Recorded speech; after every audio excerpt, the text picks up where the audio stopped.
citizens in Iran. The mess. I think they should have done this like 2 weeks ago. Like, isn't this a little bit late? Oh yeah, hey, by the way, you might want to leave. If you notice everything's on fire and people are getting killed, yeah, it would be a good time for you to leave. Message short and to the point, quote, leave Iran now. Have a plan for departing Iran that does not rely on the U.S. government help. This follows President Trump's warning to the Islamic Republic as reports reveal hundreds of civilians have been killed during anti-government protests. The White House also revealing the private messages Iran is sending back to the United States. Watch this. What the Iranian regime is saying publicly is quite different from the messages they are sending to the United States and the Trump administration privately. President Trump, as for him, he has always expressed that diplomacy is the first option, always has been, always will be. However, he is unafraid to use the lethal force and might of the United States military if and when he deems that necessary. And nobody knows that better than the Iranian regime. Fox News contributor and former CIA station chief Dan Hoffman joins me now. Dan, good morning to you. There's this near communications blackout inside Iran right now to try and make it difficult for protesters to organize and continue. But those who have been able to get their message out to the outside world do say that there are many Iranians who are still dedicated and committed to this cause despite this ongoing violence against them. Where do you think these protests stand right now?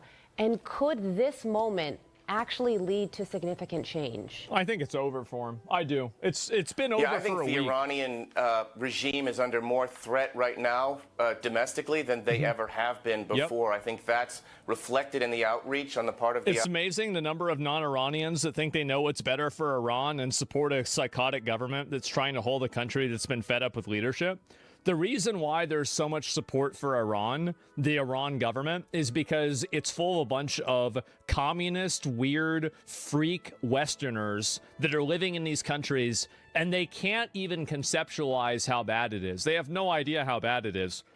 So they're just going out there saying this stuff because, again, for them, Iran is a representative idea.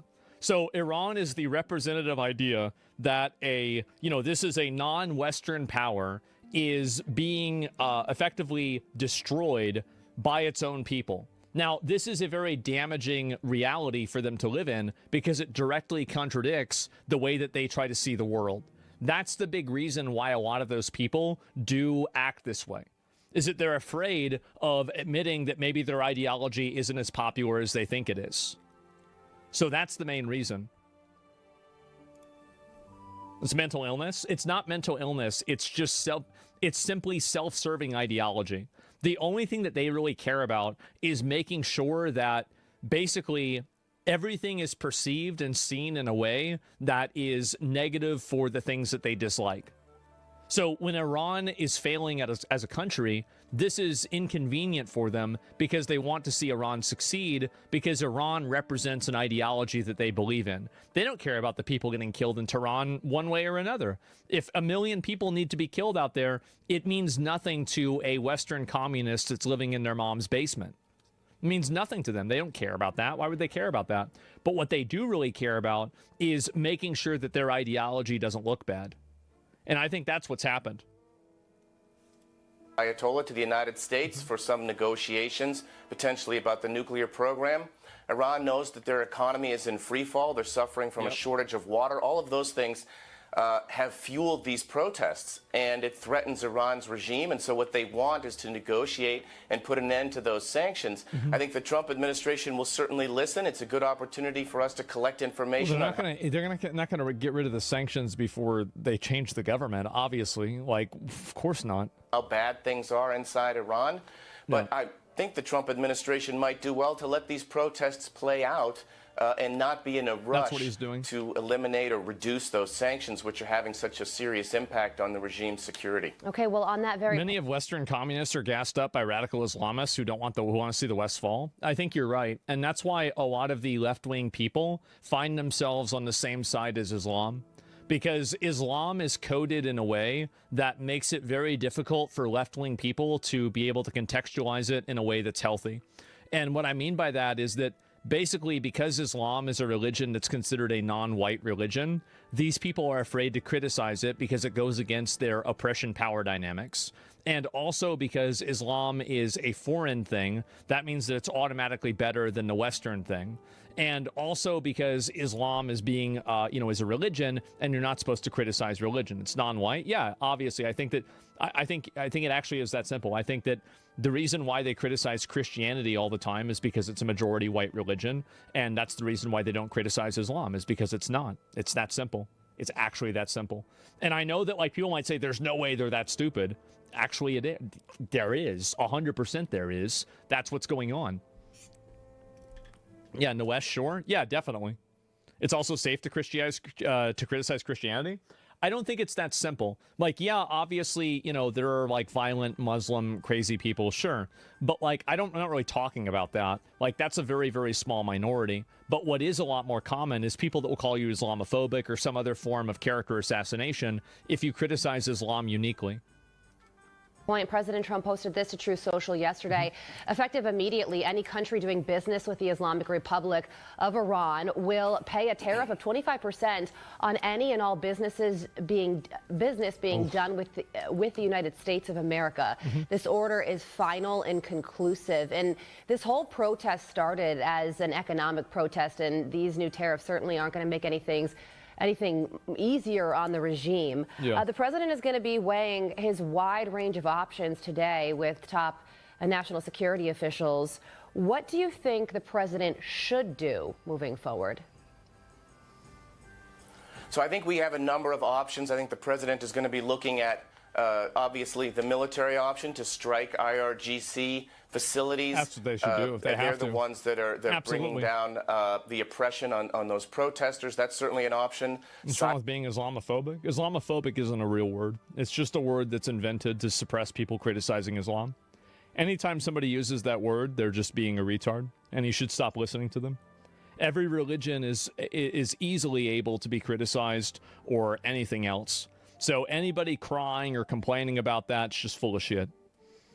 A religion is a set of ideas, and every set of ideas deserves to be criticized. Cyber strikes is another one, delivering internet to the Iranian people so that they can coordinate these protests. And of course, we've seen the sanctions increase further. And remember, the targeted countries are India, China, and Russia. Those countries that do business with Iran.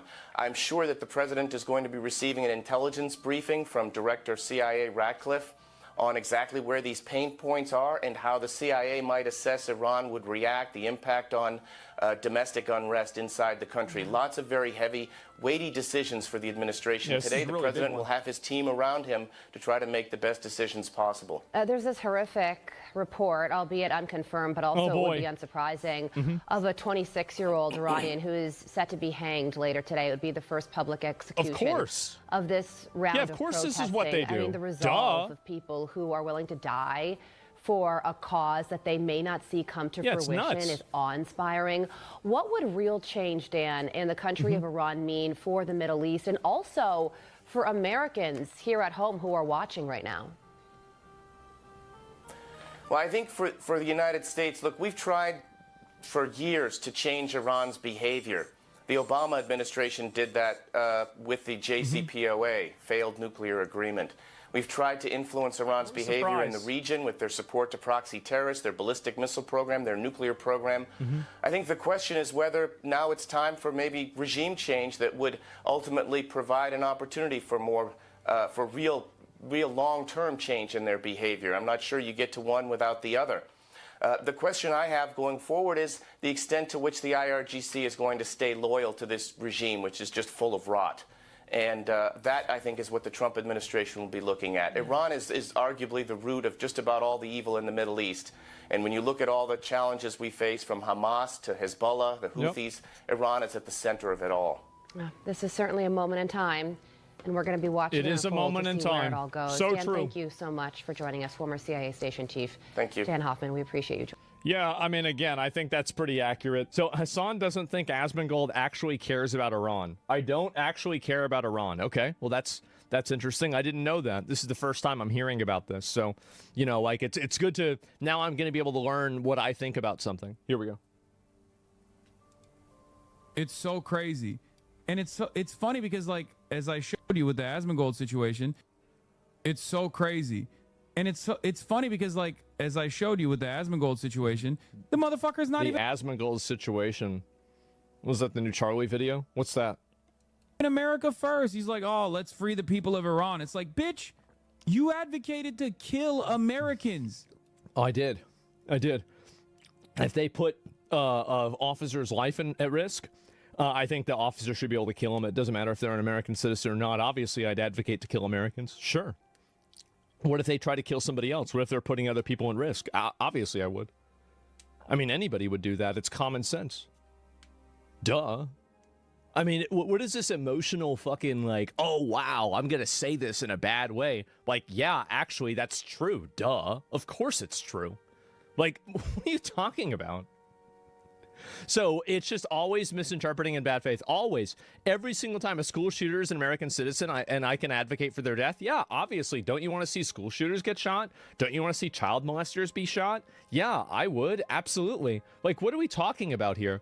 So it's just such a very, it's such a deliberate misunderstanding. And I don't know why people, why he does something like that. Also, I do think Iran is America first. And I'm going to explain the reason why. America spends millions of dollars every single year, and American citizens spend millions of dollars every single year, and they've had to for, like, for example, the Houthis, right? The Houthis, even Hassan was arguing that the Houthis were very effective in the way that they were able to stop different trade routes and then attack boats and cause a bunch of problems. So if that happens and, like, the boat has to go all the way around instead of right through, guess what's going to happen? Well, it's going to make the stuff that's on the boat cost a lot more money because they have to offset the fuel costs. So basically, and who are the Houthis being funded by? Well, one of their funders is Iran. So the issue is that there are second and third order effects that Iran has that do directly affect Americans and Americans' taxes, Americans, like the cost of goods, etc. So to say that you're only America first, if you only care about things that exclusively happen in America, I think that's a very reductive worldview. And I think that you should care about the entire world. And there are instances where doing things that would help the world would be in the best interest of America. Like the Venezuela thing, for example, and like Iran. I mean, how is this not obvious? I feel like this is obvious, right? It has to be obvious. I don't understand how hoping for Iranian liberation negatively affects U.S. priorities. Yeah. And also another thing is, like, I don't want the U.S. to go over there and run Iran. I don't want to see that happen either, really. Why would we need to do that? They already have people that are going to do that anyway. So it's the same as we're not really running Venezuela. I mean, like Trump's saying he is. It seems like it's probably not happening. So it's just weird. Utilitarianism, favorite asthma. It's not even utilitarian. It's making the right decision. So yeah, so Assange's trying to compare Iran protesters equivalent to Minnesotan protesters? Yeah, it's just weird. Very, very odd. Anyway. Advocated to kill Americans. Of course. Of course. Absolutely I would. It's not even a question. You advocated for this regime to kill American protesters. Fuck you mean? Yeah, absolutely I would. Yeah, I mean, you can't drive your car into somebody as a protester. You can't point a gun at a police officer. You can't put an officer's life in danger. You can't make an officer even think that their life is in danger. Like, that's the way it works. You're not, at that point, you're not a protester. You're a criminal. Like, obviously. Oh, jeez. Okay. Like, what are you talking about? It's emotional manipulation. It is. Free Iran, bitch, free America from From what? From the outcome of the election that you disagree with? Free America from the, this is what's crazy. Free America from the democratically elected president that's doing the thing that he ran on doing. What? What are we talking about? This is insane. Donald Trump and free America from you. Fuck. Good one. Anyway. Uh-huh. Fuck. Good one. Anyway. Uh-huh. It's crazy. It's really crazy. is. It's madness.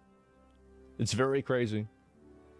It blows my mind that people don't even like question this when they don't go, wait a minute. I'm not so sure if you actually care about the Iranian people or not. Even if you don't care about them, you can see that it's obviously bad that they're getting killed like that, and it's bad that they have a government that's funding terrorism. Like, even if you don't give a shit about the Iranians, you can clearly see, yeah, having these guys with bombs that are doing this stuff, that are causing all these problems, funding terrorism all across the Middle East, yeah, this is probably causing a bunch of issues, and I hope that stops happening. Like, it's just so obvious. For the last couple of weeks, you've been talking about how the American regime should kill American protesters. They absolutely should if those protesters put the officers' lives in danger. They 100% should kill them. 100%. And by the way, this is the normal opinion to have. You obviously can't put a person's life in danger in the process of protesting. That's not how it works. Duh. Interesting. It's crazy how many, like, and this is one of the things that I hope that people start to realize and notice with this type of conversation, is that it's always rooted in a form of manipulation or misrepresentation. There's never a direct conversation about what's being said. Like, it's never about, like, what actually another person is trying to say at all. It's always this, like, weird, intentional misunderstanding, and then this is the full context of the Hassan clip. Okay, well, let me see this here. So this is the full context of the clip that got deleted off of LSF. Let's see if I can find it here. It's a bad faith argument. Of course it is. You know what's really funny? You know what's really funny about this? This is like the Maria Machado lovers. You know what I mean? Like liberals that are just like, oh, Machado, Juan Guaido will be the person that leads Venezuela. Machado will be the person that leads Venezuela. It's so stupid. Like, you like Khomeini tweet when he's responsible for killing so many people? Listen, I don't think this is out of context. How is this out of context? Sometimes you can find poetry in the strangest places. Yeah, Persian. I am Persian. I am Persian. I am not Iranian. Reza Pahlavi, he will return one day. We will bring back Savak. We will bring back Savak. We will put the Islamists. We will take all of their toenails. We will take all of their nails. We will pull them out one day. This is so deranged. Oh my God. What the fuck is wrong with you? What are you doing? How do you talk like this? What do you think like this? What are you doing? Jesus. Hey, I will have Kubi Day in Iran. You'd have a better chance of making Patrick Bet David the new Shah than Reza Pahlavi, bitch. Suck my dick. Actually, I could be. I thought that guy had like didn't he have like 30% of the people that support him? Why would they put Patrick Bet David if people are out in the streets shouting his name and showing pictures of him? Like, what? Why do people say this stuff? What? I don't know. What are you doing? Yeah, I'm bored with that, honestly. Anything like that is imminent. But the people I speak to, much as they dislike the regime, are terrified that if America did intervene and the regime then collapsed, high stakes. Talking to... He's just talking. Reza Pahlavi couldn't even win an LA council election. First of all, I mean, he's not winning. He's not a democratically elected person. He is a monarch. That's number one, which constantly gets lost in this conversation. Like, a lot of Americans don't understand. They just hear like, oh, foreign name. Seems like he was, I don't know, the leader of Iran or something. It's like, no, his dad was. And secondly, he is a fucking monarch. And not only that, but also the only place where actually Reza Pahlavi could win a democratically elected seat is unironically LA Council. Like, literally, that is the only place on the planet. If he ever entertained democracy, that would be the one place he would definitely win in West LA. The one place on the planet where he could potentially win is West LA or Beverly Hills. Not even Miami, unless he tricks. Jesus Christ. What do you even say to something like this, right? That's out of context and the full context is worse? Yeah, I don't know why it got deleted for being out of context. I feel like the context for this is a lot worse. What's even going on with this? Yeah, oh my God. And yes, it's nuts, man. The reality of the matter is... okay, now we're going to hear something really dumb. The reality of the matter is... the reality of the matter is, in the absence of if this government falls, it's fucking Syria. That's the reason why the people who take somewhat of a campus stance here are making that statement. Okay? That's it. America is obviously still far worse than the Iranian government, even in terms of.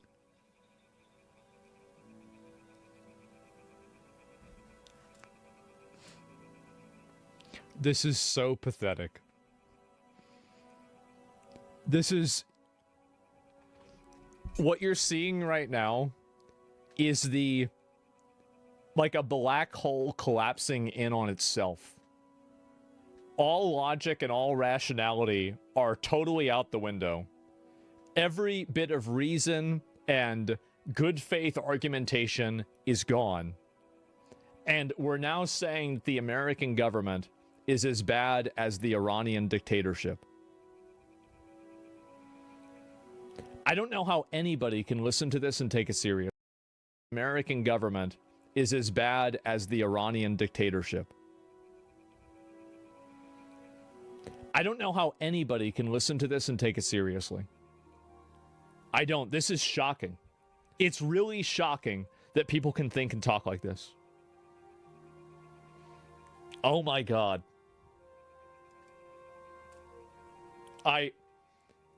The Iranian dude, I gotta hear. There's no way. America is obviously still. That's it. America is obviously still far worse than the Iranian government, even in terms of like. In terms of what? The. Please don't give an example. The dire economic situation that Iranians are facing is also a direct consequence of American intervention. Yeah, sure. So every Iranian that is in a state the dire economic situation that Iranians are facing is also a direct consequence of American intervention. Yeah, sure. So every Iranian that is in a state of disarray due to the... But why did the sanctions happen? The sanctions happened because Iran gave a bunch of money to terrorists that kill and rape people. The dire economic situation that Iranians are facing is also a direct consequence of American intervention.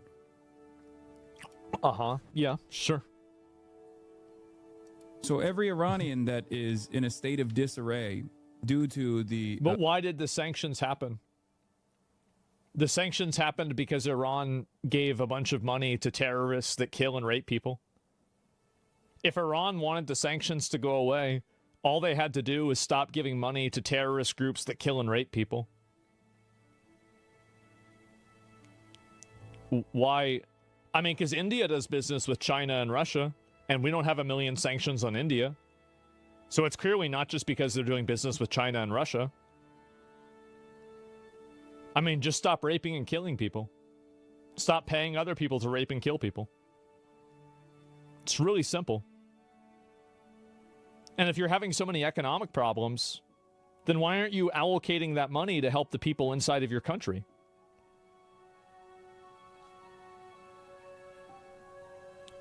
I don't know. Due to the real dropping in value to zero, or due to not having any sort of fucking, like, due to people... The real dropped to value to zero because of the sanctions? It dropped the value to zero because the city and the country is on fire. That's why it dropped to zero. It's not because of the sanctions. Like, it's because the people in the country have had a fucking enough, and they're burning the entire motherfucker down. That's the reason why. It's crazy how people can engage in such blatant and just immediate, total, complete misrepresentations. He's so dishonest. I know, they're so dishonest. Fragrant? Hey, shut up. It's a word I wasn't used to saying. Not having any sort of commerce in the country. That's all America. That's all American intervention. So they're still worse than even the fucking most repressive, most authoritarian version of. So wait a second. Wait, what? Any sort of commerce in the country. That's all America. So we're worse. That's all American intervention. So they're still worse than even the fucking most repressive, most authoritarian version of the Ayatollahs. So us having sanctions on Iran because they support terrorists that rape women and kill kids and people that disagree with them is worse than the government that kills their own people and lines them up on body bags on the sides of the street.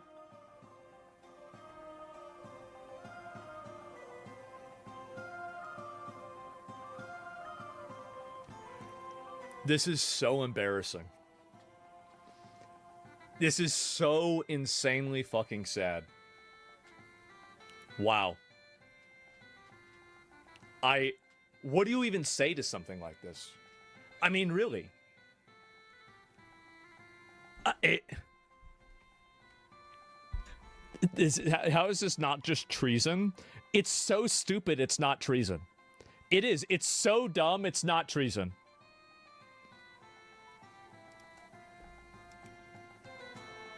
Yes, it's always either the Jews or America's fault. True. I can't tell if you're being sincere when you say this or if you're saying this sarcastically, but yes, in the case of Iran, I'm not sure if I'm a joke or not, but you're right. Iran, it is not the Jews, okay? But yes, Israel has played a fucking major role. What are you talking about? Dumbass. Oh my God. That's really impressive. Oh my God. Well, it's the Jews, it's Israel, it's America that are doing it. Has it ever occurred to you that maybe the people of Iran are tired of being murdered, oppressed, and then killed by their own government? If all these Iranians hate, if they hate America so much, then why are they begging Trump for help? I'm sure they don't know what's good for them, just like the Venezuelans don't know what's good for them. But hey, I know who knows what's good for you. A gender-confused communist with blue hair that's overweight. That's in America, by the way, with a hammer and sickle on their profile. That's who really knows what's best for you. For sure. Dave's right there. American empire has interacted with many countries, known coups. You know that? Of course, yeah. But to say that we're worse than the Iran government is fucking insane. That's crazy. They're out there killing their own people. How many thousands of protesters did they just kill? Probably not as... Jesus Christ. I'm glad people are finally calling this out. This is insane.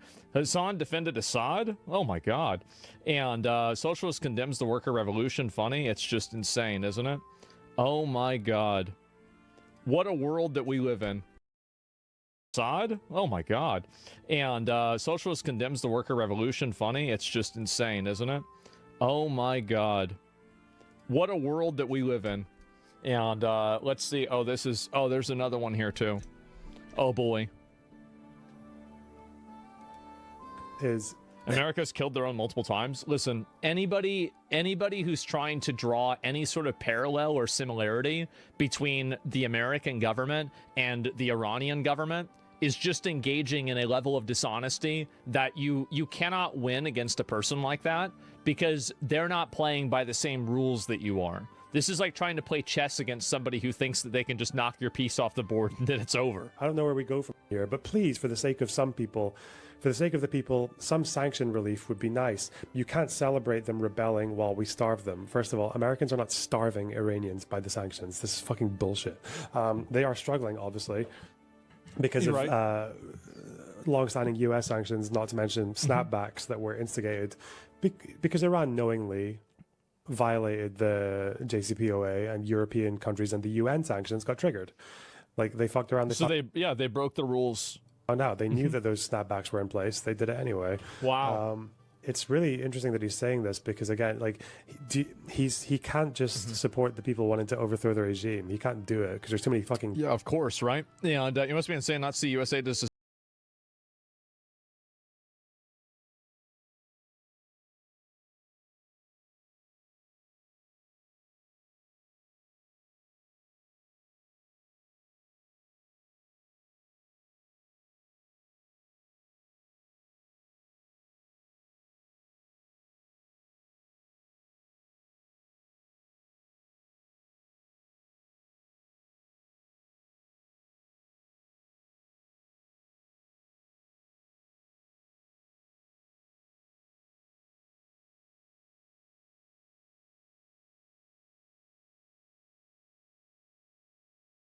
the same shit except accuse everybody else.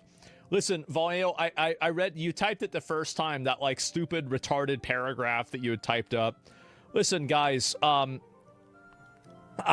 you're trying to argue something that's so retarded that it's not even worth considering. It's not even worth arguing against. It's not even worth fighting against. I don't even want to hear it. It's so stupid. It's not even worth addressing. People in his audience, and it's too ideologically dissonant for him to support the protesters getting rid of the regime, because obviously any democratic and free Iran will not waste billions of dollars every year on trying to destroy Israel. They will not bother. They will. Hezbollah will not get funded. The Houthis won't get funded. That's right. Every single as soon as Iran falls, President Trump should just send in as many different squads of people as possible to wipe out every single one of these terrorist groups. Before they can get any new funding, before they can get any new support, get rid of them as much as possible. Totally wipe them out. This TikTok burglar just... Iraqi militias won't get funded, and that's why he's upset. He's upset that he's like, oh, I don't know. Dude, did you know that 20% of the universe is I'm a hidden popular from American us? idiot. You know, I don't like it's people being covered forced to up wear the by our hijab own and freaking repression of freedom of galaxy. speech There's and so liberties. much dust in the disk of the Milky Way that it causes the extinction of visible light, blocking an enormous chunk of the cosmos from our view. We call this obscured portion of the sky the zone of avoidance. That's really creepy. Yeah, but not nearly as creepy as what it's hiding from us. Go on. Well, based on measurements of the low energy radiation that fills the entire universe, we can tell that our galaxy is moving through intergalactic space at 600 kilometers per second, right in the direction of space that's covered up by the zone of avoidance. And when we measure the velocities of nearby galaxies, we find that they too are moving at insane speeds in that same direction. There is clearly something in that hidden region that is drawing the entire local universe towards itself. We call it the Great Attractor. What is it? It is the gravitational focal point, the heart, if you will, of the entire supercluster of over 100,000 galaxies that we are a part of. It's an insanely dense concentration of both normal and dark matter, warping the fabric of space-time so severely that everything in our general cosmic vicinity is being directed towards it, but we can't see it. Our own galaxy is in the way. Interstellar dust is causing light's extinction, giving us a zone of avoidance, which is blocking the Great Attractor. Dude, did you know that 20% of the universe is hidden from us? Hidden? Yeah, it's covered up by our own freaking galaxy. There's so much dust in the disk of the Milky Way that it causes the extinction of visible light, blocking an enormous chunk of the cosmos from our view. We call this obscured portion of the sky the zone of avoidance. That's really creepy. Yeah. This is how you should play a Mumu. Use your Q to get to the wolves, but if it's not there, just wait. Use your Q to get to the wolves, but if he's not there, just wait again. It was at this time I noticed Mumu was walking very weirdly. He would make a couple of steps and then he would just stop.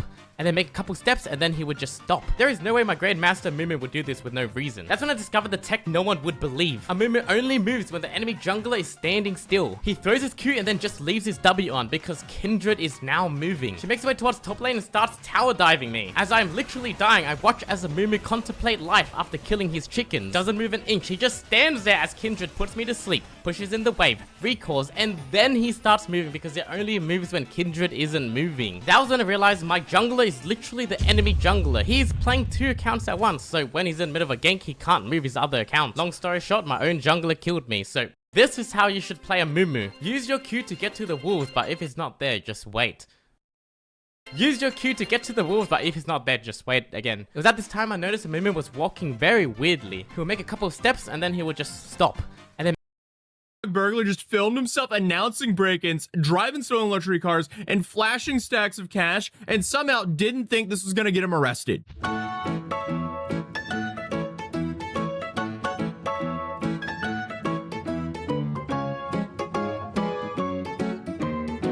Bro, what are you doing? I feel like I keep saying this, but what a fascinating use of free will. Apparently, stupidity is at an all-time high. And I guess the trash has taken itself out, but this all starts from a Facebook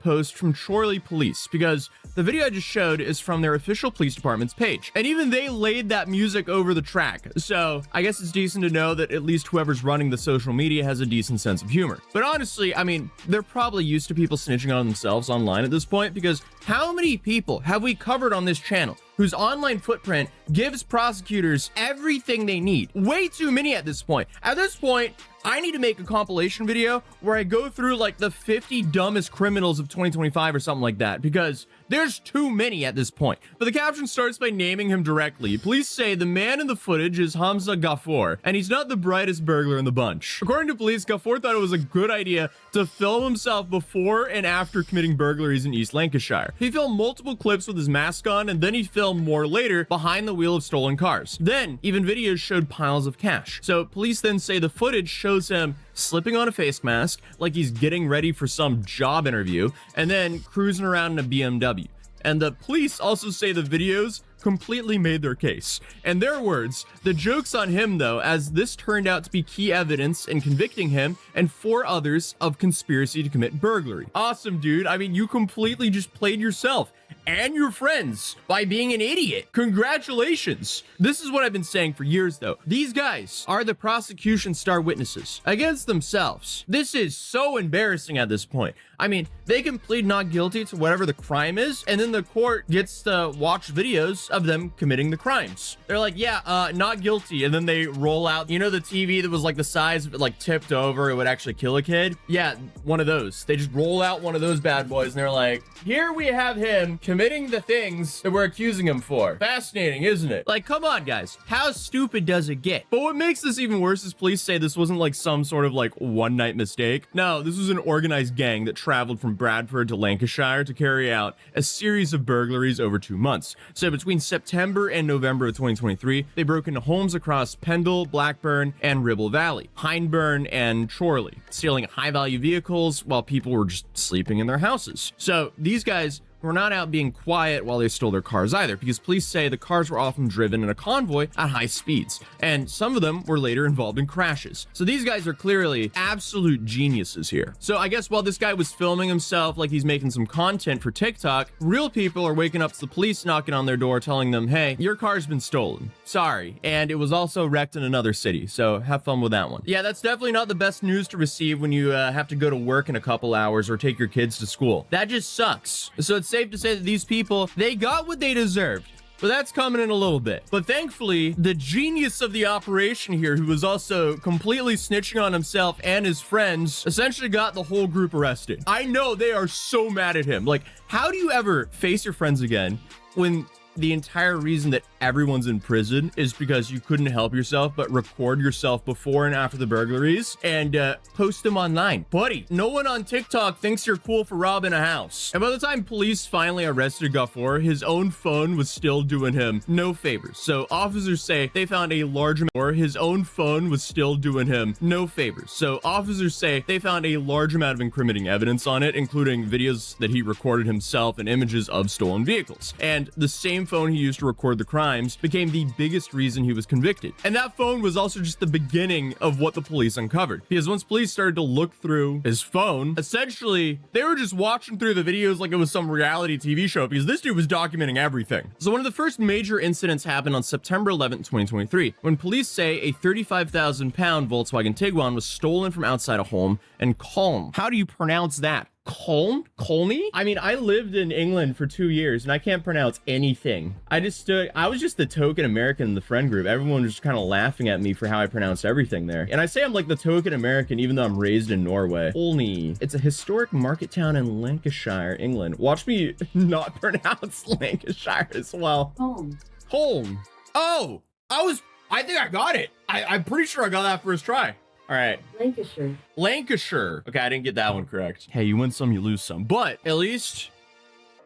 Okay, now they just fell in my hand. I've been eating some Barber's Farmhouse imported from England cheese. I don't know, I was craving cheddar cheese. I checked out, and then that was expensive. I did not look at the price before I bought it. That was a big mistake, because when I got to the cash register and they were like $10 for this small box of cheese, I didn't want to take it back. So I guess I just bought a $10 box of some cheese. It was good though. Will I buy it again? Probably not, because I don't want to spend $10 on a little tub of cheese again, but it was really good. Anyway, that was my British segue of today. I also dumped cheddar cheese all over my mouse mat, which you can get at matt.city, baby, if you want a dope ass mouse mat. I'm getting sidetracked too much now. Back to the video. Anyway, the Volkswagen Tiguan, it was stolen outside of Colne, and not long after that, the car was spotted and a pursuit followed. That chase then ended in Cayley, where the Tiguan was abandoned, but before it was dumped, the thieves had already stripped out its 2,500 sound system. This is a 2,500 pound sound system, and not in weight, Great British pounds, which is like, I don't know, like $3 grand USD. But inside the stolen car, police found a cracked iPhone, of course, because these guys are just professional morons. So the phone was then traced back to Denzel Maduma, linking him directly to the burglary. One forgotten phone inside of that stolen car, and suddenly police had a name and a connection. Then came September 29th, 2023. Two more vehicles were stolen, and this time, an Audi Q5 and an Audi Q3 taken from outside a property in Blackburn. The Audi Q5 did not get far. It was tracked to Bradford and recovered with help of West Yorkshire Police. Phone evidence later then linked Kamran, Ahmed, and Maduma to the burglary as well. So then, a month later, on October 30th, police say a 79,000-pound BMW X3 was stolen from inside of a home in Langho. A 79,000-pound X3? That must have been like a brand new X3M or something like that. I mean, that's a nice car, but 80 grand? But in pound? I mean, like 80,000. Who in their right mind is spending $110,000 on a BMW X3? Honestly, it being stolen was the best financial thing to happen to that couple, because at least they got it back on insurance and they could maybe, I don't know, do a better decision on buying a car, because who in their right mind would buy that for that price? You buy the X3 for that price, literally the next year it's probably worth half. Okay, and I'm not trying to shit on the BMWs too much, but I mean, like, you know, 110 grand for an X3, that's crazy. That's just diabolical. But the S58 engine is a nice engine. I just wouldn't spend $110,000 for it. Anyway, the owner had no idea it was gone until the owners woke him up and told him the BMW had already been involved in a collision. Okay, it was definitely an X3M, because these guys are idiots and they can't drive. So, awesome. They were probably cutting up traffic, thinking they were the British version of Squeeze Benz, and then wrapped it around a tree or something like that. But the BMW turned out to be a gold mine of evidence, because police recovered Ahmed's DNA from the driver's airbag. Awesome. I mean, they played themselves. So Jordan May's DNA was also found in the front passenger airbag, along with DNA from 4 lighters and a bag left inside of the vehicle. Come on, guys. How Stupid. Is it possible to beat? Then you have Mohammed Zubir's DNA was also found on one of these lighters. Come on, do you have to spark up in a stolen vehicle? I don't know. Either way, then on November 3rd, another burglary in an Audi SQ5 was stolen from properties in Clitheroe. It's like, okay, you steal a car, you want to lay low. Why are you speeding and smoking green in the vehicle that you stole after you stole it? Like, why are you trying to bring that much attention to yourself? Talk about giving the officers probable cause for stopping you. Holy crap. Actually, probable cause doesn't even exist in Europe, fun fact. They can pull you over for anything there. At least they can in Norway. I'm pretty sure it's the same in the UK. But anyway, then on November 3rd, another burglary happened. An Audi SQ5 was stolen from a property in Clitheroe, alongside of 2 debit cards. Those cards were then used just hours later, and CCTV footage from the stores showed who was using them, leading to an arrest. And that man, of course, denied the burglary and told police that he had been given those cards by Zubir. And phone records back that up. Police say that both Zubir and Ahmed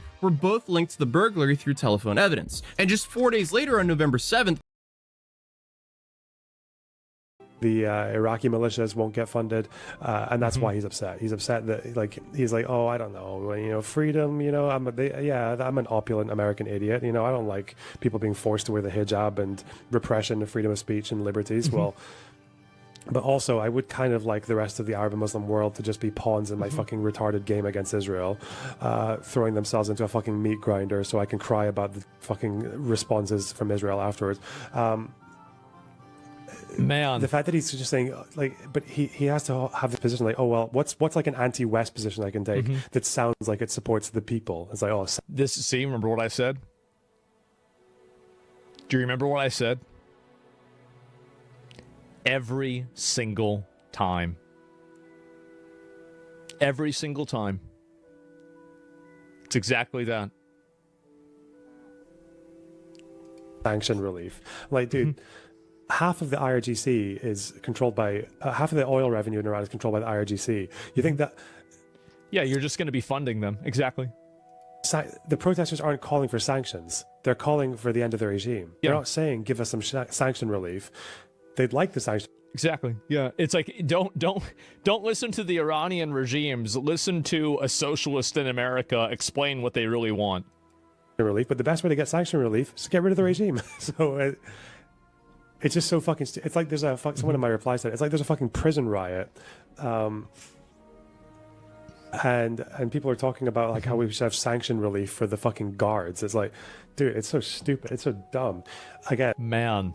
And the reason the protesters aren't en masse making this about sanction relief rather than the regime is because one, they hate the regime more than they hate the sanctions, and two, the sanctions if they get relieved. Imagine what precedent that sets. Like Iran, the regime is at its weakest. Let's just give them an out with sanction relief. Exactly.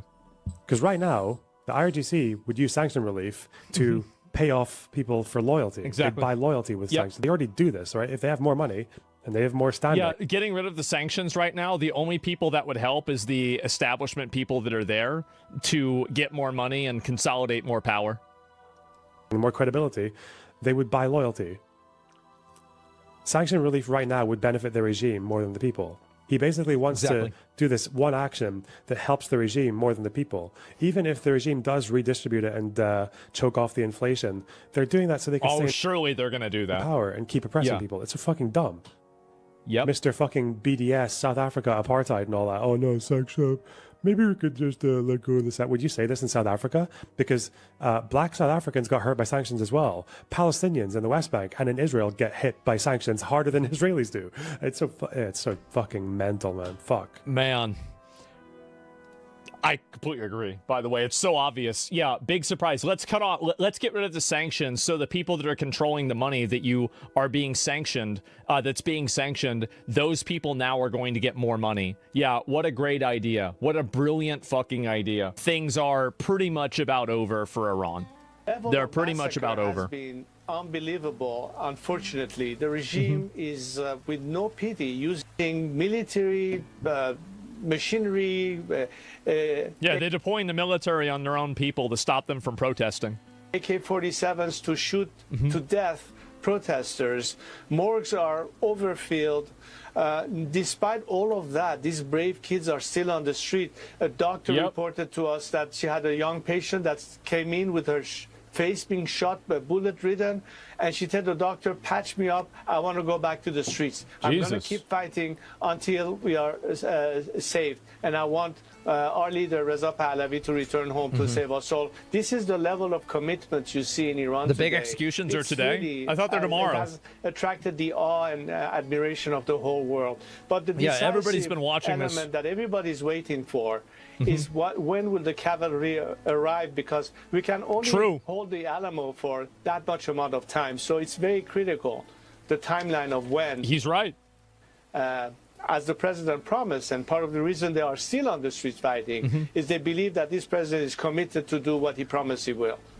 He's got to be like Gandalf at the end of the Two Towers, right? After they ride out in, what was it, Helm's Deep? Yeah, look at this. It's more people every day.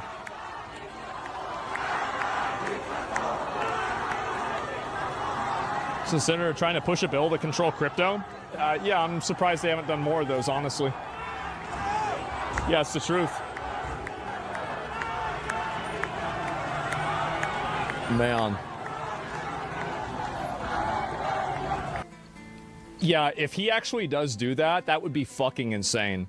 Because, yeah, at least 12,000, possibly 20,000 people have been killed in Iran. Oh my fucking God. So, yeah, some of this stuff that's been going on has just been absolutely insane. I don't know if there's any more that's worth looking at here, but it seems like things have just gotten more and more and more extreme. And Qatar have been privately lobbying the Trump administration against the strike on Tehran. Yeah, maybe, right? I don't know. I don't know why they'd be against it. I feel like, obviously, that guy's a big problem. And the mosque burning was them lighting the beacons. Yeah, I guess it was, right? And let's see if I can find any more of the things about this, because it's just gotten to be... I think it's gotten to be so extreme that, yeah, 20,000 Iranians killed by the government in the protests, like, that's an insane amount of people. You think about that, all those people that are out there, like, that's ridiculous. So let me see if I can pull up any more of these. And yeah, obviously they're playing propaganda and rerun videos, very obviously. I think anybody could have expected this. And then, oh yeah, by the way, Greta Thunberg, finally, in order to show support for Iran, after going and, you know, doing your whole cosplay LARP of being a revolutionary, helping the Palestinians, going on a boat and everything, and, you know, then you were taken by Israel and it was so horrible for you. You know what she's done for Iran? She's reposted somebody else's comment, somebody else's thing on an Instagram Reel story. And it's not even explaining anything. It just says, we're here in the heart of darkness without internet, without communication. That's it. It's pathetic. Well, I think that it goes to really show what they actually think. Is that they're afraid of Iran. They're not afraid of Israel. Stunning. I know. I'm really glad to see this happen, because I think that it goes to show how transparent and virtue signally these people are. And the fact that it's actually not about any sort of ideology or any values at all. And they're just trying to push this narrative and do whatever is going to make them look good. That's basically it. Islamist supporters? Yeah, they're unironic Islamic fucking fascist supporters. And at least 12,000 dead in Iran, largest mass killing in Iran's modern history.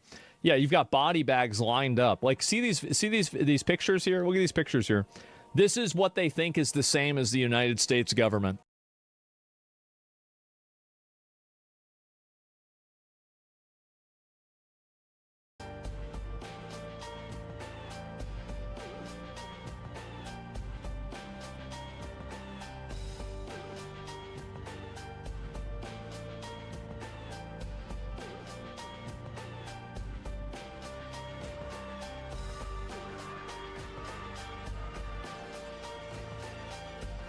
Police officers break the law a lot, from illegally searching people to forcing their way into homes without warrants. I'm breaking down crimes police officers almost got away with, starting with an off-duty cop that lost his mind in a road rage incident.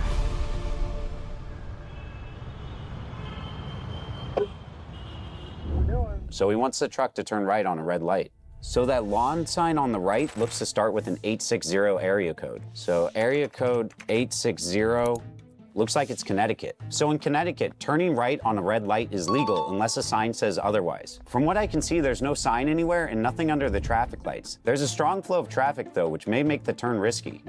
Ooh. What are you doing? He's laying down the horn. That's gonna... Oh man. Now he's flipping the middle finger. While it's not very nice, it's protected free speech. Oh no, the other driver's getting out of the truck. Really? Where does it say that? It says stop here on red. You're the one sitting on your phone. There's another video I found that shows more of the intersection. Let's check that out. This is the moment everything goes wrong. No, I was moving something in my bag. Okay, well, and I'll see you with a ticket. I'll pull you some prices. Sure, He's threatening a ticket. Ooh. What? Oh, man. He just got punched in the face. You want to get arrested? You're going to get arrested for assault on a civilian. Yeah, he's right. Assault of a civilian or battery. Now let's look at the statement the cop says afterwards. Okay, did you show him doing the double finger? I mean, who cares if he gave him the finger? That doesn't give you a reason to punch him in the face. Okay. My fault. Yeah, none of these things are a defense for hitting someone. You'll still get charged with a crime. Okay, my question is this, though. Because he's yelling at me and I actually show my badge, he's giving me the double finger.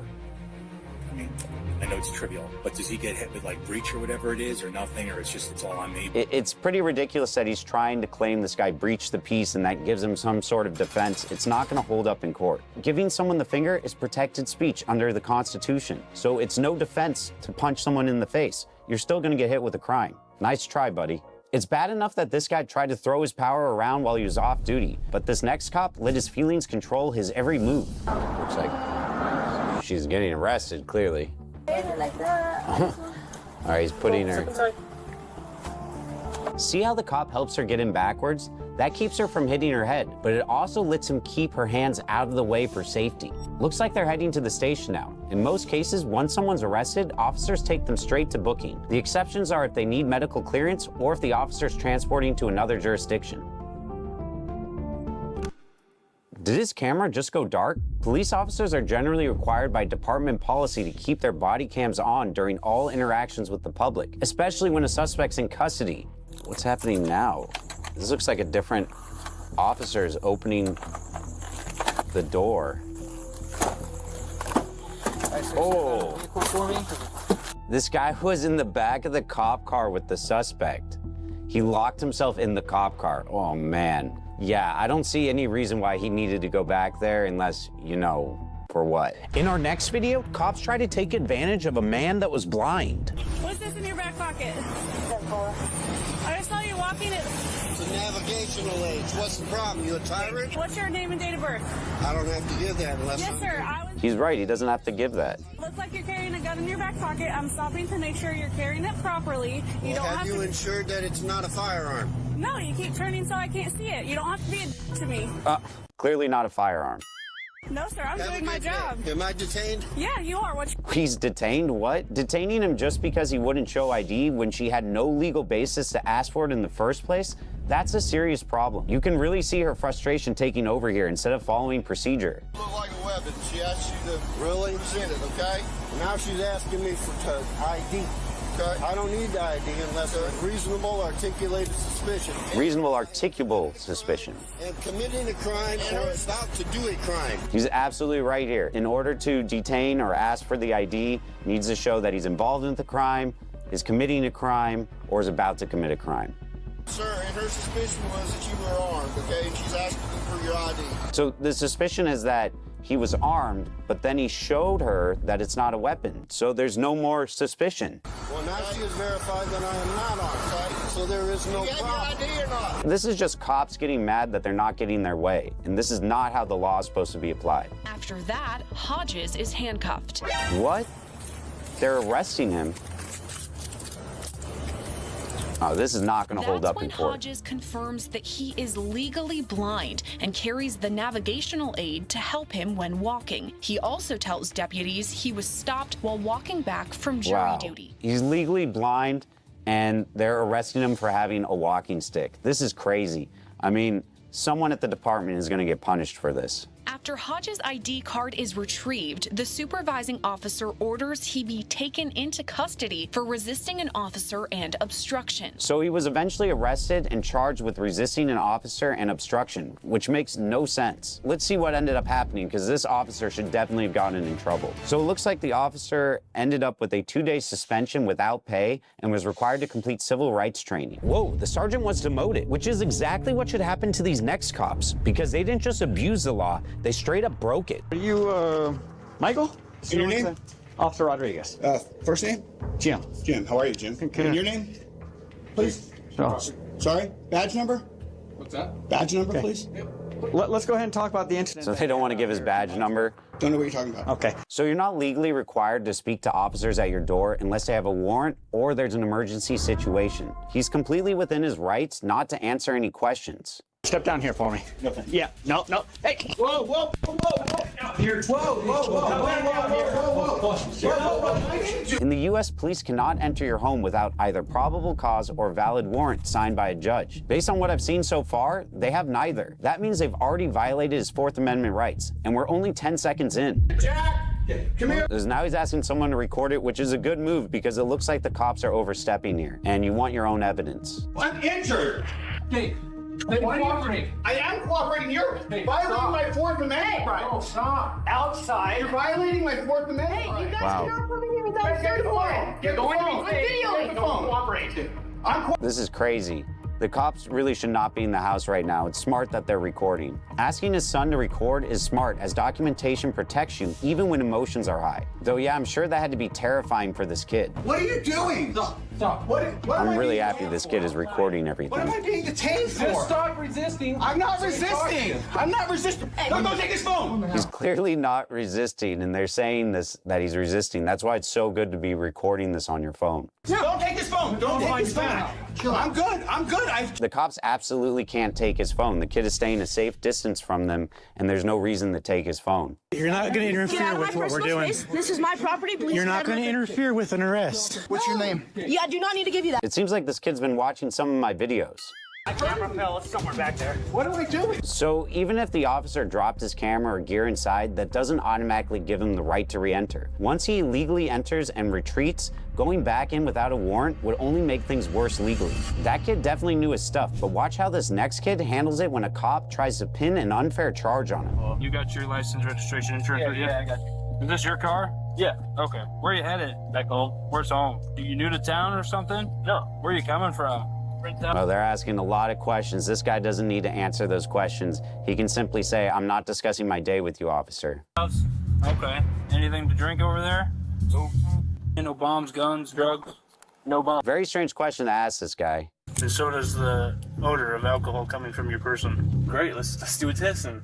If an officer believes you've been drinking, they can ask you to take a field sobriety test, but they need some evidence of impairment first, like slurred speech, bloodshot eyes, or erratic driving. I'm not seeing any of that here. So Officer Winters thinks I'm drinking tonight. We're about to do a test, and he's gonna find out I have nothing to drink. He's gonna look stupid.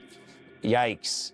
Antagonizing an officer like that is technically protected under the First Amendment, but it's never a good idea. Up to this point, the guy's been calm and cooperative, but you can see him starting to lose patience, and that's where things become a problem. I'm gonna have you stand with your heels and toes together, with your arms down your side. So field sobriety tests like this are voluntary in most places, which means you can refuse them. But refusing may make the officer think you're hiding something, which could lead to an arrest anyway. Here, the kid's clearly just trying to comply and get it over with. When I say begin, I want you... How many false accusations you got? 0. It's about to be your first. Right, oh man, this kid's funny. Why are you shaking so much? It's freezing, man. Look at you got all these clothes on, and I got shorts on and it's raining. And you false accusing me, so of course I'm gonna be a little nervous. I wear shorts when it's 30 below. Congratulations. What is that about? So officers are supposed to keep these interactions reasonable, as the Fourth Amendment protects against unnecessary detention. And that comment about his shorts is completely unprofessional. It looks like this interaction is going on way too long. I don't see why they don't just give him a breathalyzer. Let's go to the front of the car here. Oh, and now he's asking for it. If it's possible to get negative, that's no idea. So it looks like it's time for the breathalyzer. Under implied consent laws, if you're licensed to drive, you've basically agreed to take a chemical test if they lawfully arrest you for a DUI. You can refuse, but it usually leads to license suspension and may count against you in court. Okay, you can relax. So I'm gonna read you Miranda. Okay? What? Right now, you have the right to remain silent. Anything you say can and will be used against you in a court of law. When's the last time we smoked weed? What? So he's arresting him, but the breathalyzer didn't show that he was drunk. I blew 0, so now you're trying to think I smoked weed. That's what's going on.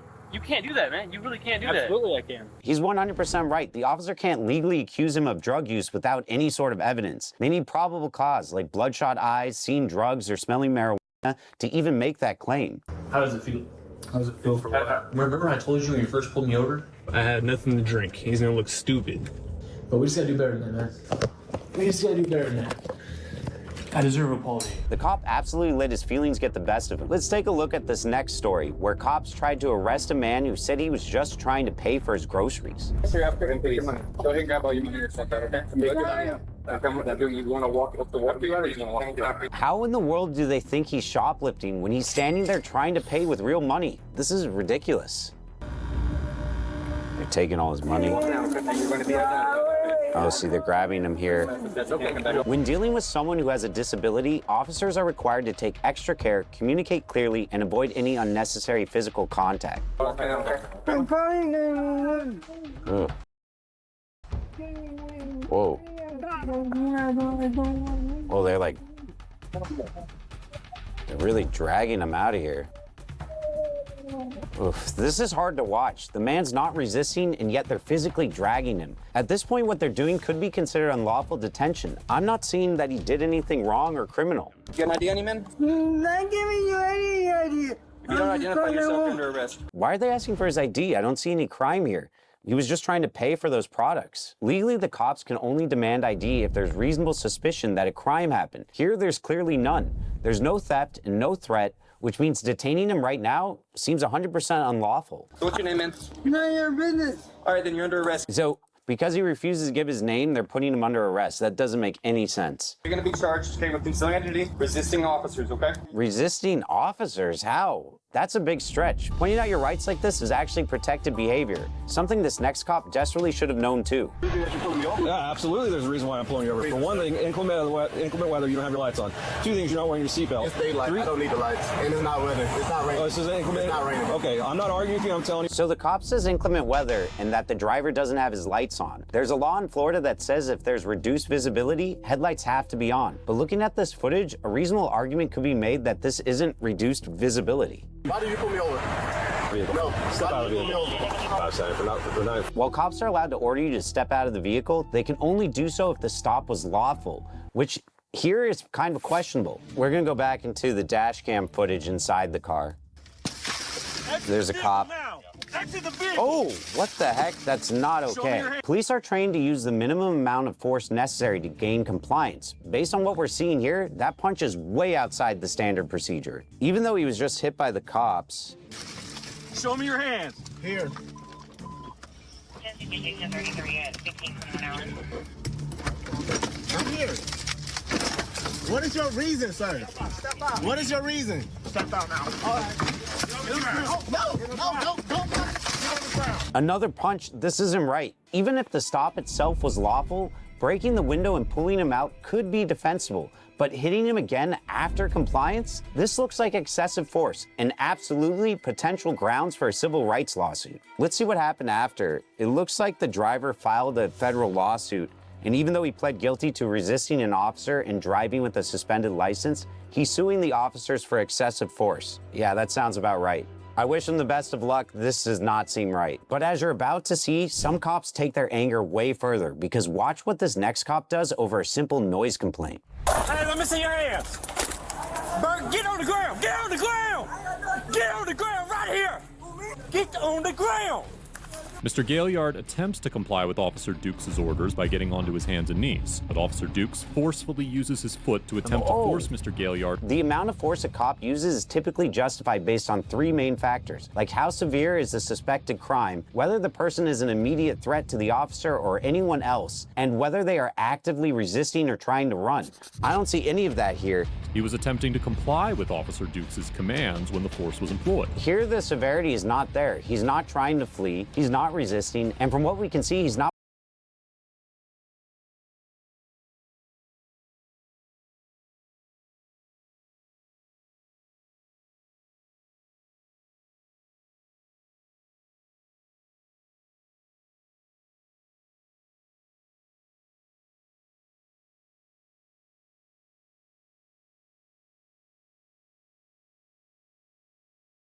not posing an immediate threat. If anything, he looks like he's trying to comply, which means the cop likely used excessive force here. He had something.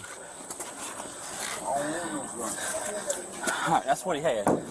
That doesn't look like a gun at all. So the officer is claiming he had a gun, but it looks like he ended up finding some sort of crowbar or something like that. And that matters in court because it can undercut the idea that there was an immediate deadly threat. I'm not seeing a deadly threat here for the officer to draw his gun and take the actions he did. Even finding this object is clearly not a gun based on how it's shaped. So I don't see a good justification for the officer here.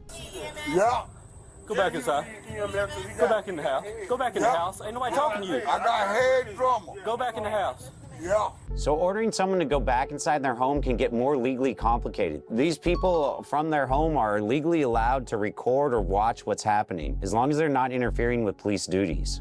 I don't have one, man. We don't have one. They don't give us cards. Okay, what's your badge number? 1059. Let me see if I can get my phone. Hold on.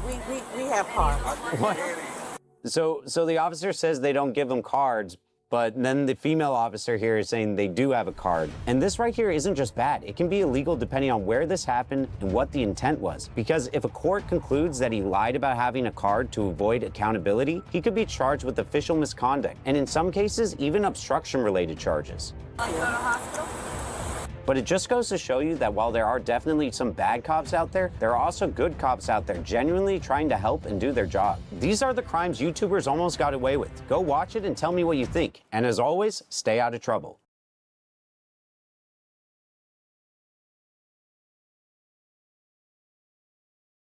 This is a video of light traveling through a bottle at 250 billion frames per second.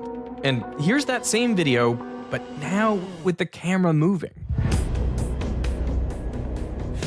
You can see it sweeps across the scene faster than the laser pulse itself, which means this camera must be traveling faster than light. So how is this possible? Well, in this video, I want to show you 3 unusual ways of stopping time, and what you can see if you just keep slowing down. From a century-old technique that still beats modern slow-mo cameras, all the way to a massive quadrillion frames per second camera that captures electrons whizzing around molecules.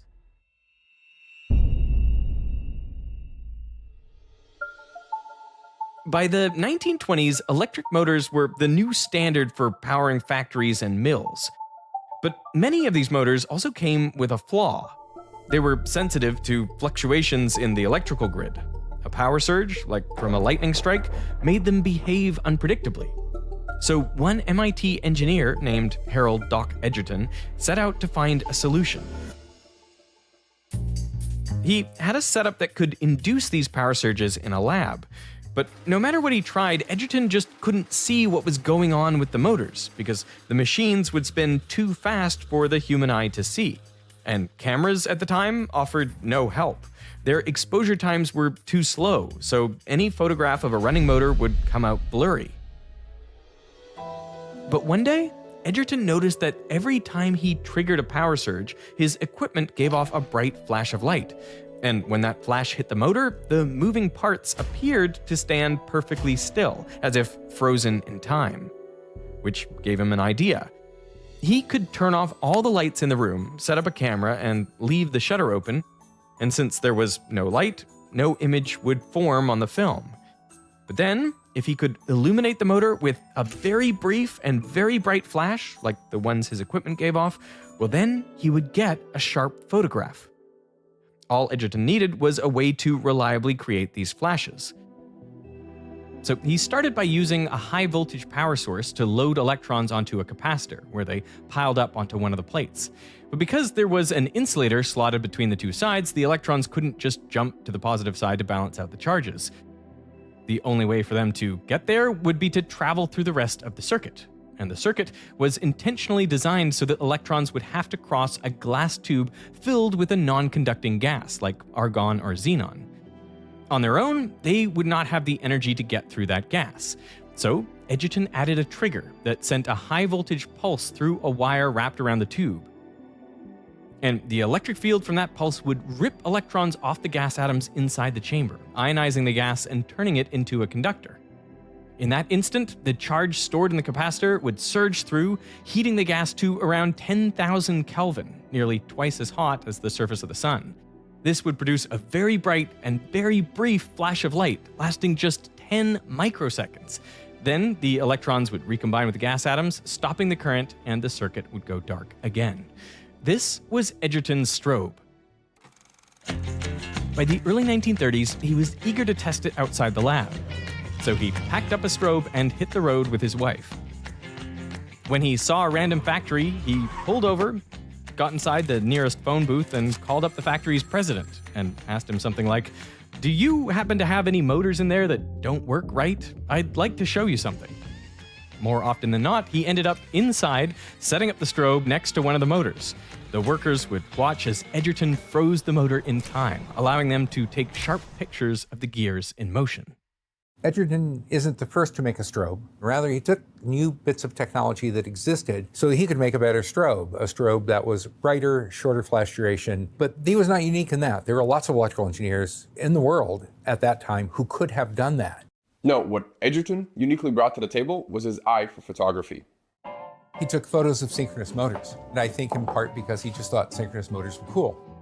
One day, he showed his wife the 300th photo of a synchronous motor, and she said, "Harold, can't you take a picture of something a little more interesting?"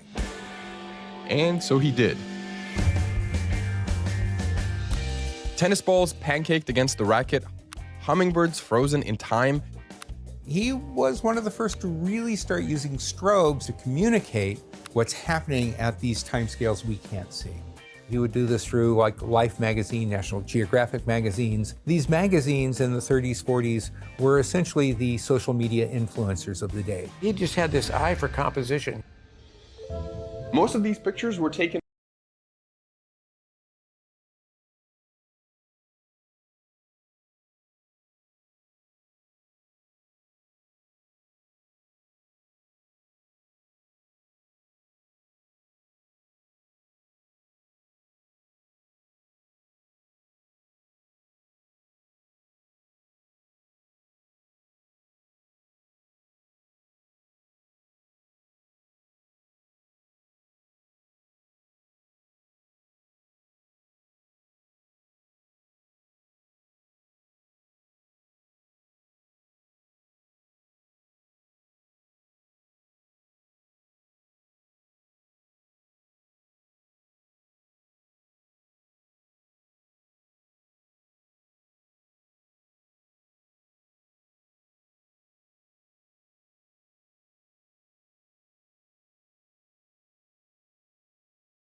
in the 1930s. And yeah, it seems easy enough to swing a racket, and it's easy enough to press a button on the strobe.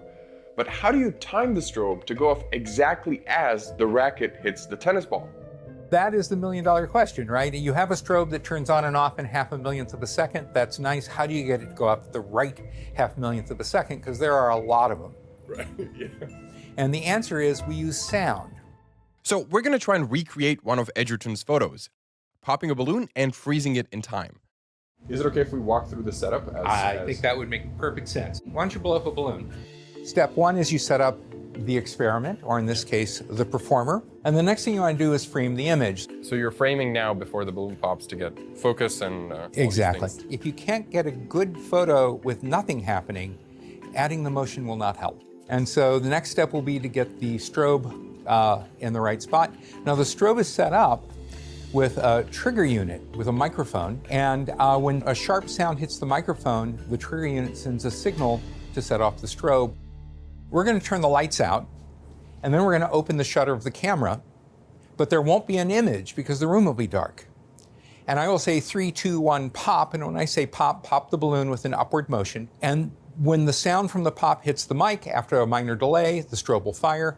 The camera will capture that image.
for the 1/100,000th of a second, it's lit. All right, we ready? Lights out, please. And 3, 2, 1, pop. Lights. Oh, there you go. Oh, you look very, do not mess with this man. Nope. Oh, it's awesome. You can see inside the balloon. That's really cool. Okay, here's another photo we took. Can you guess what this is? This hovering white orb? Here it is just a moment later. It's like a little sombrero. It is, yes. That orb is a drop of milk falling onto a plate. That's a pancake, but you'll notice the little drops are all spreading out. Yeah, it's so crisp. Come around, have a look here. Right, it's translucent here, you're seeing through it. Oh, wow. Now, once Edgerton showed the world how powerful strobe photography was, he attracted some unexpected attention. In 1939, a U.S. major named George Goddard walked into Edgerton's lab unannounced. He was working in the Army's photographic lab, developing ways to photograph enemy movements from a plane during the nighttime. The old way of doing a night reconnaissance photograph was to fly over the site at high altitude and drop a flare on a parachute.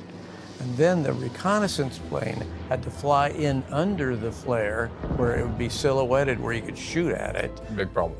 Right, so totally exposed. Goddard wanted a safer way, so he asked Edgerton whether he could develop a strobe powerful enough to illuminate the ground from a plane that was a mile or so up in the sky. A strobe that would be bright enough to take a reconnaissance photo. Edgerton pulled out some paper, did a few calculations, and said, "We can do that." The flash released about 60,000 joules in a single millisecond, a peak power of roughly 60 megawatts, which is comparable to the output of a large solar farm. 1, 2, 3, push. The flash lamp was quickly utilized in World War II, and it allowed the Allies to take pictures of Normandy the night before D-Day. This way, they could confirm the German troops were unprepared for the attack. It's hard to ignore just how sharp these strobe photos are, especially the ones Edgerton took in the 1930s. So we got a research-grade slow-mo camera from 2020 that shoots at 20,000 FPS, and we're going to compare its quality to Edgerton's technique by shooting a bullet through a playing card. So let's do the slow-mo camera first. 3, 2, 1. Let's see the video. Oh. It's great to see how long the top part, which is now levitating, stays. Is now heavy, yeah.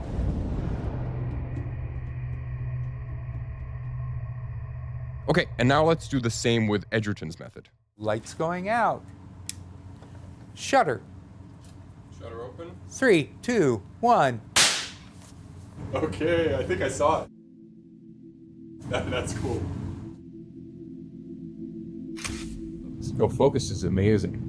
The edge of the card is beautiful. You see this ghost effect? There's like card here. here. You do see the ghost effect, and that's because you opened the shutter and it was a second or two before I actually fired the gun. There's enough stray light in the room to give you a faint exposure there. Also, we still used a microphone to time the bullet, even though it's faster than sound.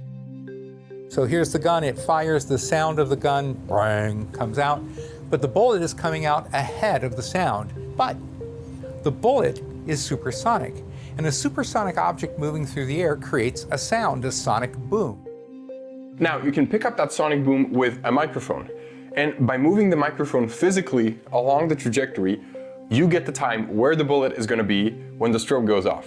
I think it's a brilliant way to solve the problem, and I get to say that because I did not invent it. Edgerton was very inventive and had projects all over the place. He was teaching at MIT, but then he had companies for things like underwater cameras, and he was making movies, and he even won an Oscar. So if there's anything he wanted to do, he sort of just did it. And I feel like I'm quite the opposite. You know, when I joined Veritasium back in 2023, I started off as a researcher. I was fact-checking videos and setting up shoots. But then Derek and the other writers suggested I should make a video of my own. And I remember thinking, yeah, I don't know, maybe one day. But they kept pushing for me to do it. And I'm so glad that they did, because when Derek and I made my first video, I fell in love with it. So if there's anything you're putting off, you should just go do it. And if that something is a project you want to set up as an entrepreneur or a creator, well, today's sponsor, Hostinger, makes that first step really simple. Say you need a website or a store or any kind of online presence. Hostinger is an all-in-one AI-powered ecosystem that will get you up and running within minutes.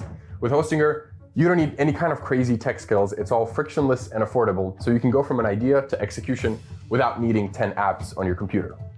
If there's a project you've been putting off for that one day, turn that into your day one with Hostinger. Head to hostinger.com/veritasium10 and use our code Veritasium to get 10% off your subscription. You can also scan this QR code here. So, I want to thank Hostinger for sponsoring this part of the video, and now let's go look at pictures of that card we shot. Okay, so here are the two techniques side by side, and here's Edgerton's original as well. So why does a research-grade camera from 2020 struggle to get the same resolution as a camera from decades ago?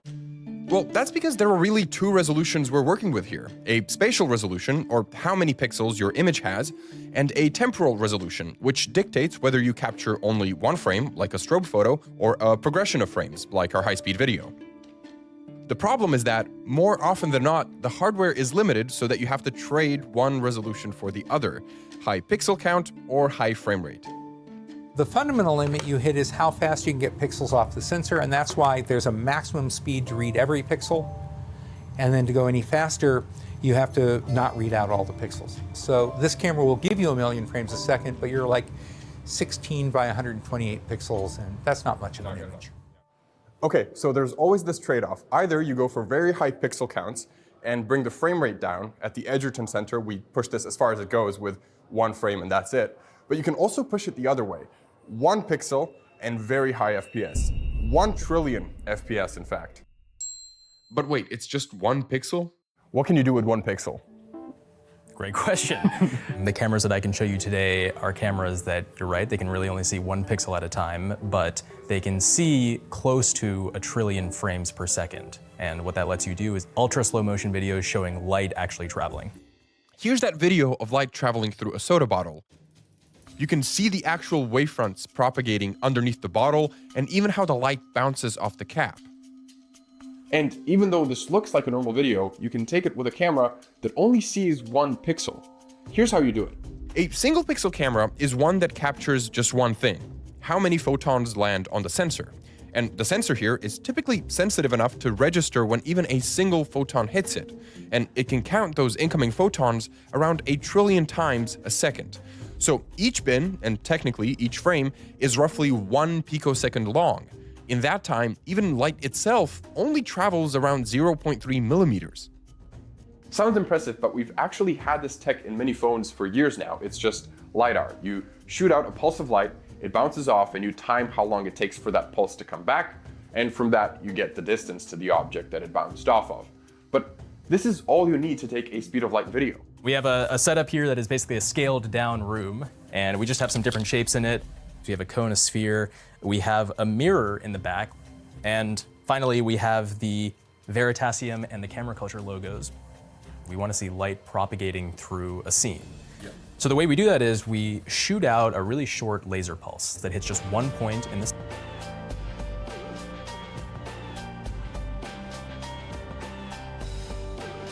Police say an Audi S4 was stolen from outside a home in Accrington.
fällt mir aus den Händen, kann verbrennen, kann dich blenden. Wenn sie aus den Fäusten bricht, lässt sich aus auf dein Gesicht, legt sie Schmerzen auf die Brust. Das Gleichgewicht wird zum Verlust, lässt dich halb zu Boden gehen und die Welt sind lang bis 10.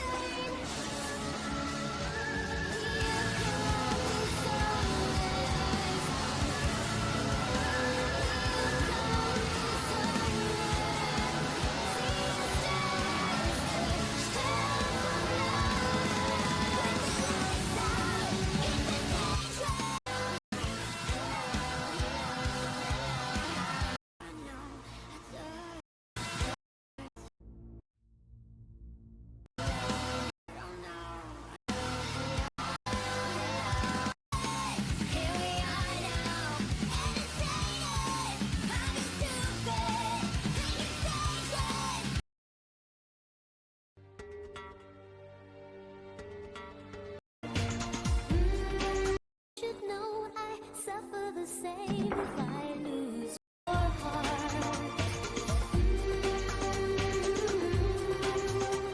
We'd never be apart.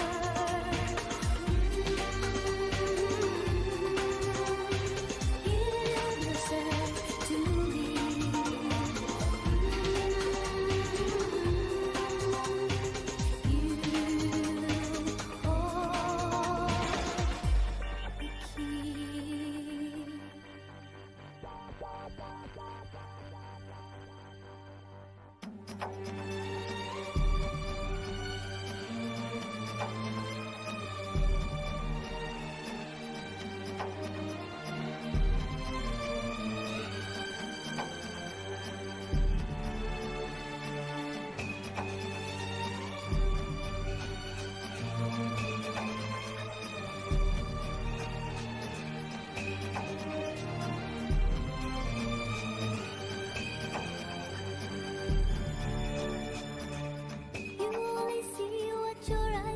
to see. How can I be what you want it to be? You're frozen when your heart's not open. Time before yours is up. Oh, sound, you gotta be afraid. You sound, I will always be the same. You never be alone.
out of my cage. Now, time for me is nothing cause I'm counting no A's. Nah, I couldn't be there. Nah, you shouldn't be scared. I'm good at repairs and I'm under each snare. Intangible. Bet you didn't think, so I command you to. Panoramic view. Look, I'll make it all manageable. Pick and choose, sit and lose. All you different crews, chicks and dudes who you think is really kicking tunes. Picture you getting down in a picture tube. Like you lit the fuse. You think it's fictional, mystical, maybe spiritual. Hero who appears in you to clear your view when you're too crazy. Lifeless to those, the definition for what life is. Priceless to you because I put you on the hype shit. You like it? Gun smoke, you're righteous with one toe. You're psychic among no possess you with one go. I'm feeling glad I got sunshine in a bag. I'm useless, not for long. The future is coming on. Ain't happy. I'm feeling glad I got sunshine in a bag. I'm useless, but not for long. The future is coming on. It's coming on. It's coming on. It's coming on. It's coming on. The essence, the basics, without it you make it. Allow me to make this childlike in nature. Rhythm, you have it or you don't, that's a fallacy, I'm in them. Every sprouting tree, every child of peace, every cloud and sea. You see with your eyes and see destruction and demise. Corruption in the skies from this fucking enterprise. Now I'm sucked into your lives through rust, so not as muscles, but percussion to provide for me as a guide.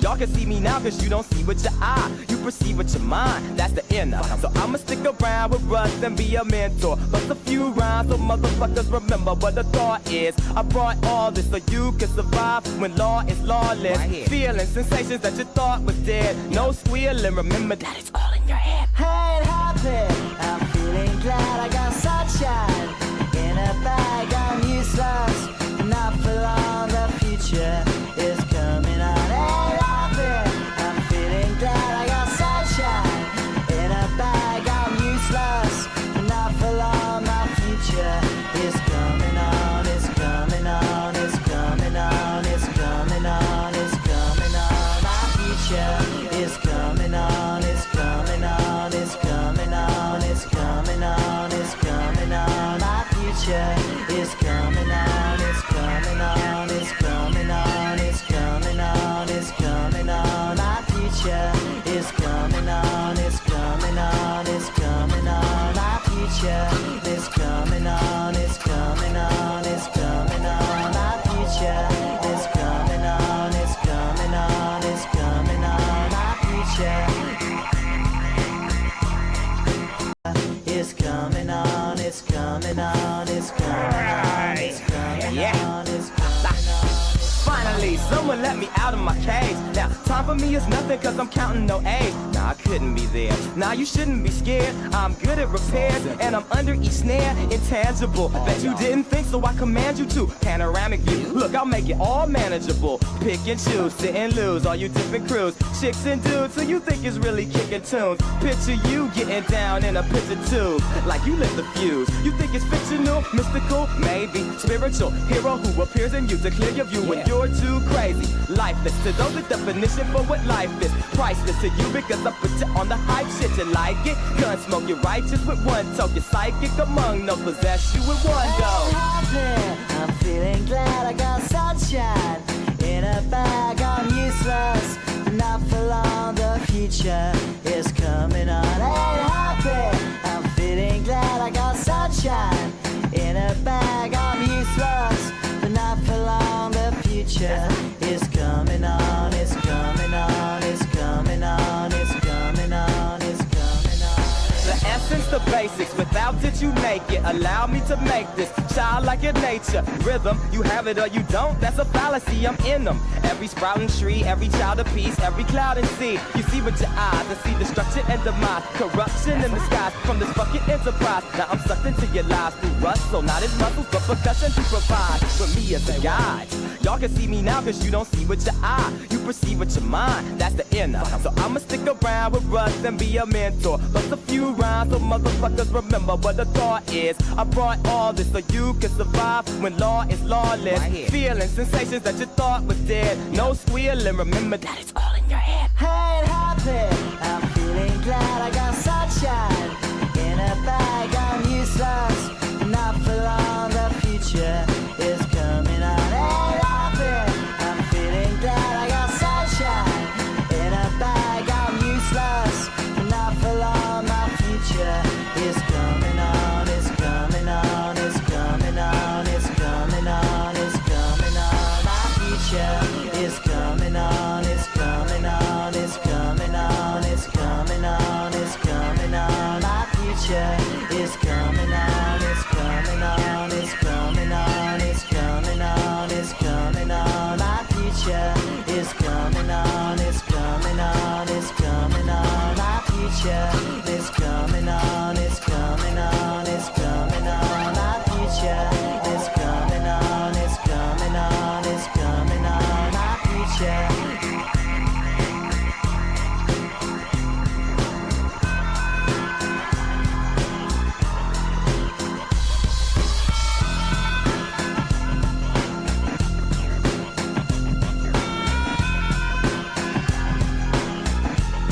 got sunshine in a bag. I'm useless, but not for long. The future is coming on. I ain't happy, I'm feeling glad. I got sunshine in a bag. I'm useless, but not for long. The future is coming on. It's coming on. It's coming on. It's coming on. It's coming on.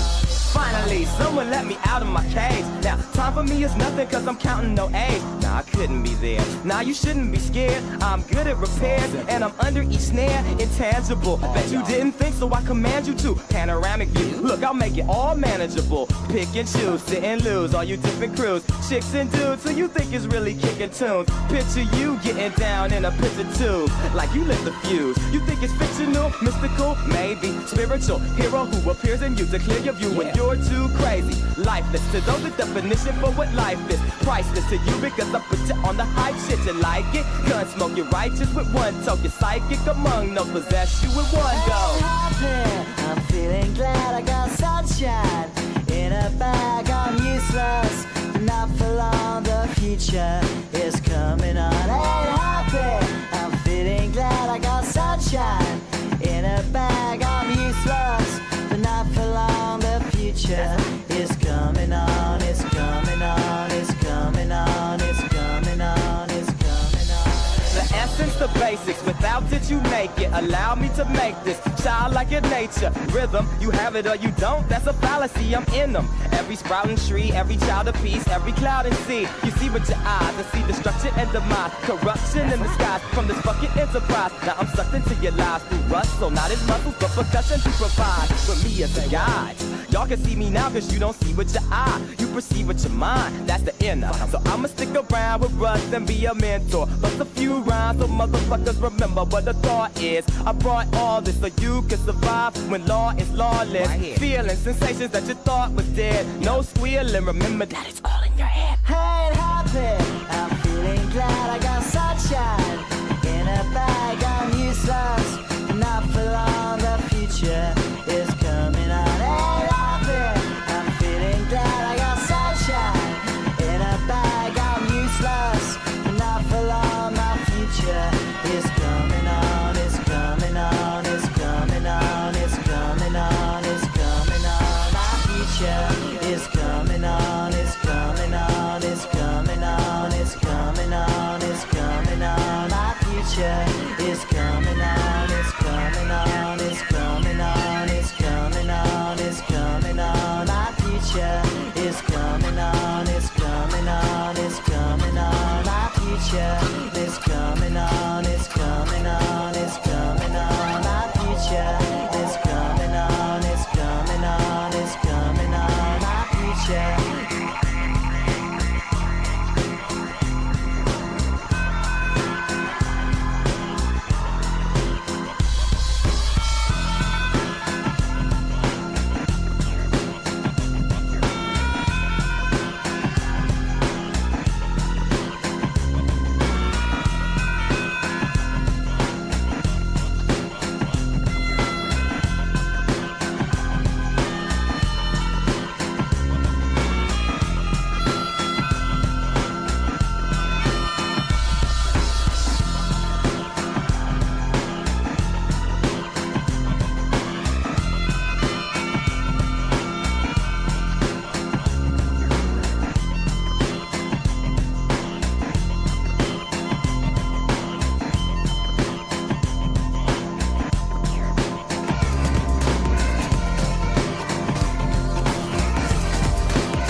future is coming on. I ain't helpless, feeling glad I got sunshine.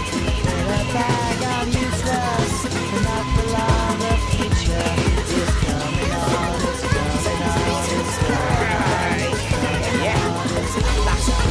Finally, someone let me out of my stage. Now, time for me is nothing cause I'm counting no A's. Nah, I couldn't be there. Nah, you shouldn't be scared. I'm good at repairs and I'm under the snare. Intangible, but you didn't think so I command you to. Panoramic view, look, I'll make it all manageable. Pick and choose, sit and lose, all you think the crews. Chicks and dudes, who you think is really kicking tunes. Picture you getting down in a pussy tube, like you lit the fuse. You think it's fictional, mystical, maybe spiritual. Hero who appears in you to clear your view when you're too crazy. Lifeless, to know the definition for what life is. Priceless to you because I put you on the high shit you like it. Gun smoking righteous with one, so you're psychic among them. Possess you with one though.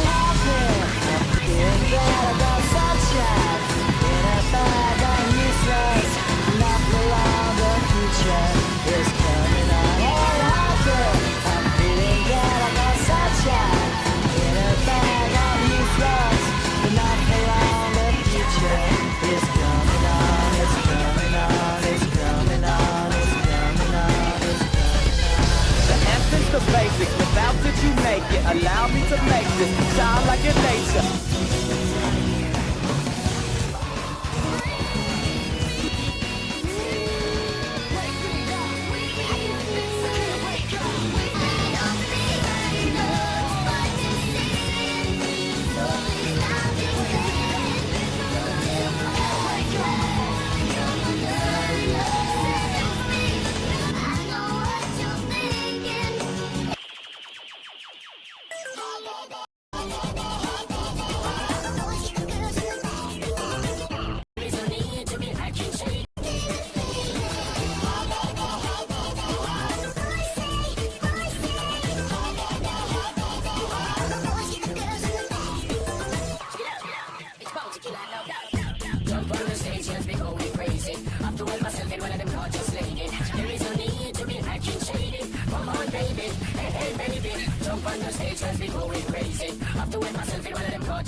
Sunshine lady, no if no maybe. Hey baby.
yesterday.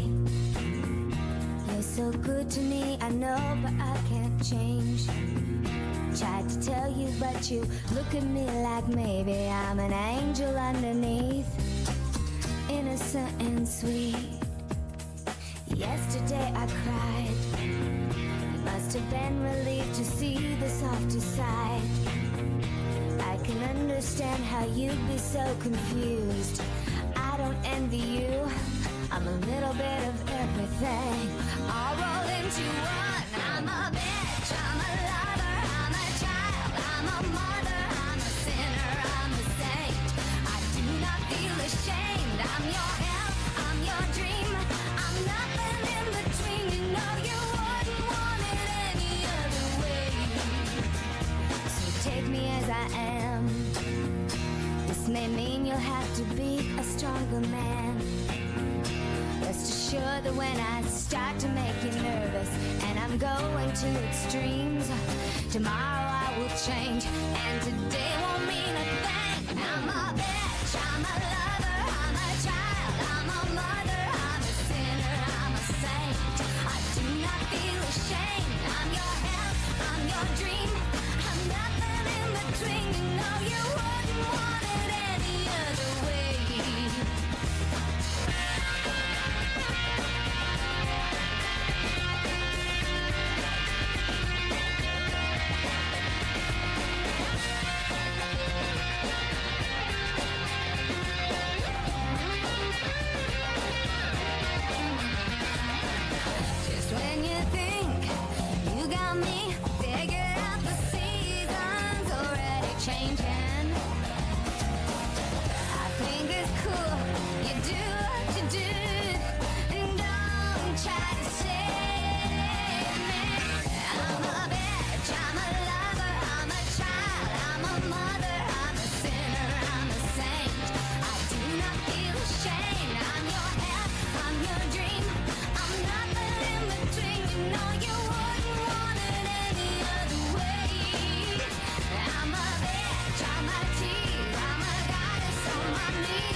space.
Surrender to your love.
All